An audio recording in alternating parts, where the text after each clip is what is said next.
Forças Armadas brasileiras descartam fraude nas eleições presidenciais. Lula da Silva questiona possíveis financiadores de protestos contra resultados. Futuro do Congresso norte-americano ainda em aberto. Resultados do Senado dependem de 3 estados-chave. Rússia começa a retirar soldados de Kherson. Ucrânia reage com cautela. Autoridades russas deportaram à força civis ucranianos. Denúncia feita pela Amnistia Internacional.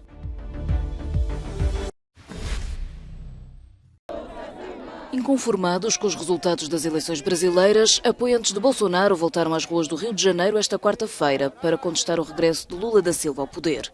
Mas apesar dos apelos à intervenção militar, as Forças Armadas descartam a existência de fraude durante a ida às urnas.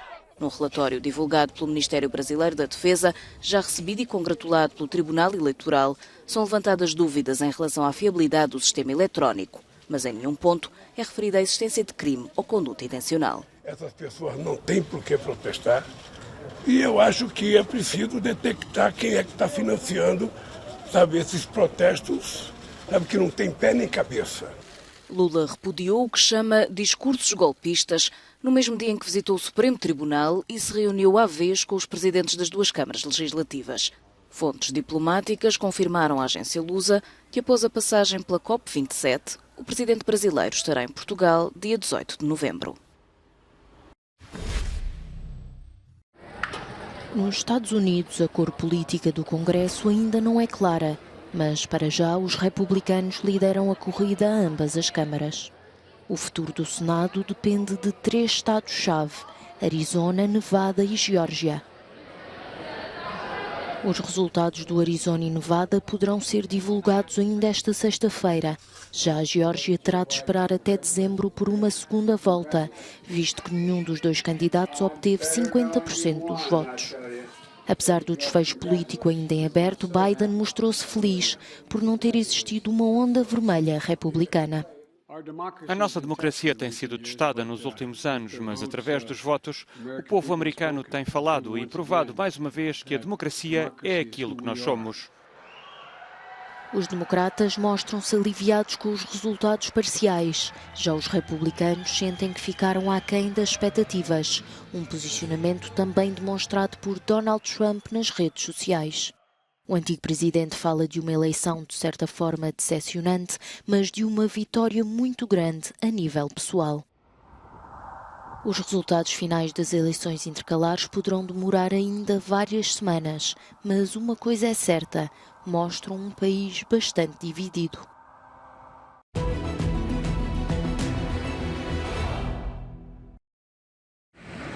O exército russo começou esta quinta-feira a retirar-se da cidade de Kherson, no sul da Ucrânia. Volodymyr Zelensky mostra-se prudente após este anúncio e pede extrema cautela para que não se corram riscos desnecessários.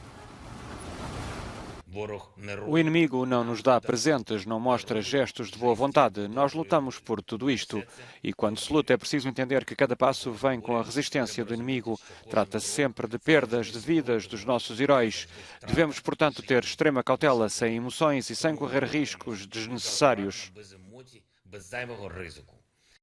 O conselheiro do presidente ucraniano já tinha dito que as ações falam mais alto do que as palavras e que até ao momento não existiam sinais de que a Rússia estava a partir sem luta. Do lado russo, a ordem de retirada da margem ocidental do rio Dnipro foi dada pelo ministro da Defesa. Os militares de Moscovo alegam dificuldades no abastecimento da cidade devido a constantes ataques ucranianos. A região de Kherson está a ser alvo de uma contraofensiva por parte de Kiev há cerca de 2 meses. Nos Estados Unidos da América, Joe Biden já reagiu a este anúncio por parte da Rússia. É a prova de que eles têm problemas reais. A Rússia, o exército russo, número 1. Número 2, dará no mínimo tempo para que todos recalibrem as suas posições durante o período de inverno.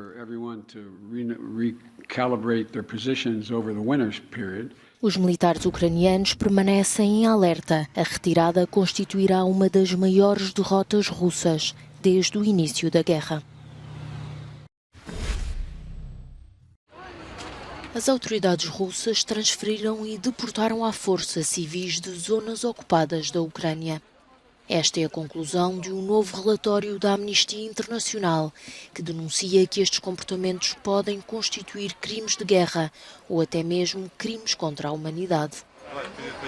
O documento foi elaborado com base em entrevistas feitas a 88 pessoas das regiões de Mariupol, Kharkiv, Lugansk, Kherson e Zaporizhzhia.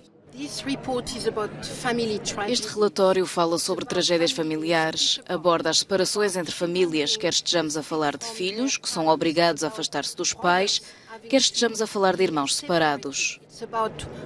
O documento fala sobre mulheres que perdem os maridos. Foca a transferência forçada, a deportação forçada de ucranianos para territórios controlados pela Rússia, para a própria Rússia. Uma situação que, na nossa opinião, na investigação feita pela Amnistia, equivale a um crime de guerra e a um provável crime contra a humanidade. Deixem-me contar-vos a história de um rapaz de 11 anos que saiu de uma zona perto de Mariupol e se viu num campo de filtragem. Lá foi separado da mãe. Ela foi para um quarto diferente. Ele nunca mais voltou a vê-la. Foi levado para Donetsk, território ocupado pela Rússia. Até hoje, ele não sabe o que aconteceu à mãe. Salientamos também no relatório o facto de a Rússia ter acelerado o processo de atribuição de cidadania para que as crianças ucranianas possam ser adotadas por famílias russas, o que também constitui uma violação do direito internacional.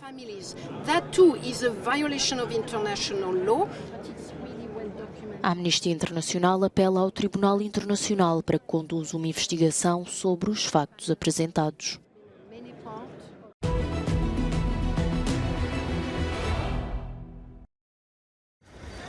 Na COP27 a decorrer no Egito prosseguem as negociações políticas em torno do ambiente, mas não só. Há também espaço para eventos paralelos centrados em vários projetos inovadores. A empresa suíça Climeworks desenvolveu, por exemplo, uma tecnologia para extrair CO2 da atmosfera.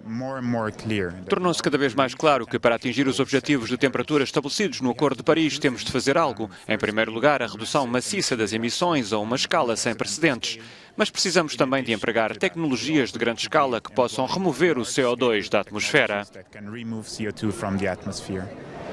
Estas discussões paralelas integradas na COP são também uma oportunidade para examinar os prós e contras das soluções propostas. Um dos temas abordados foi a plantação de árvores. A plantação de árvores pode, evidentemente, ser uma solução do ponto de vista do mercado, também do ponto de vista do ecossistema. As outras soluções estão relacionadas com a conservação da floresta, com o manter os ecossistemas tal como eles são e preservá-los ao longo do tempo. Restauração também, claro. Precisamos de restaurar e assegurar que as florestas degradadas se tornem eficientes, não só do ponto de vista produtivo, mas também do ponto de vista do ecossistema, tendo em conta a perspectiva ecológica e social. Estes eventos não influenciam diretamente as negociações entre governos e organismos mundiais, mas contribuem para o debate climático entre os políticos, a sociedade civil e a indústria.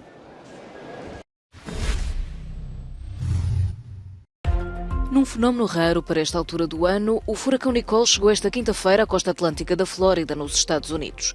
Aeroportos e parques temáticos foram encerrados, as autoridades evacuaram várias habitações junto ao mar devido ao risco de erosão. De acordo com o Centro Nacional de Furacões norte-americano, o Nicole perdeu entretanto a força e segue como tempestade tropical, estimando-se que chegue esta quinta ou sexta-feira ao estado da Geórgia, já como depressão.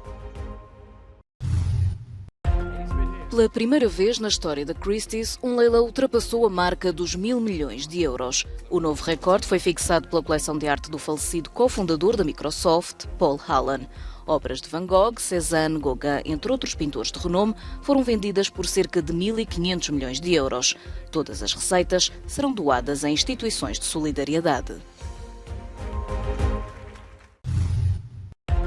A notícia da morte de Gal Costa deixou o Brasil, mas não só, de luto.